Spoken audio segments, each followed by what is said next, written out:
તે શું ધારી હવે અનબાનો ફોન આવ્યો તો હે કેટલી ઘણા વાતો કરવી છે આજ ને એવો એમ તને કહું હું નહીં આવતી તમારે જવું હોય ને તો જનક રહેવા દે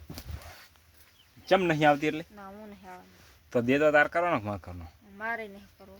તો કોણ કરશે નવો બા અલી જેમ કે આવા તડકાના લાકડા લેવા આવી હું ચાલ દઉં લાકડા લેવા તો ખરા બપોરે જ જવાય ને પછી કામ ના હોય ઉઠકી તામને બેહવા દે એમ નહીં કુલો માર ખાઈને મરી જાય એમ છે ઉઠીએ ઘોડવાલ હે ઉઠી કેસે અલા કેસે લોગ રે અને તમને માર ખાઈને મરી જાય ઉઠ નથી આવું લ્યો ઉઠ વાગે માસ્તર આલખમડા સુટ્ટો બબુડો સોડી જાય છે તો હું છૂટો આ શું વળગ્યું છે એ સોડી છે આ સોડી છે ઉઠ્યા હું નહીં આવવાની તો એટલે મને હારો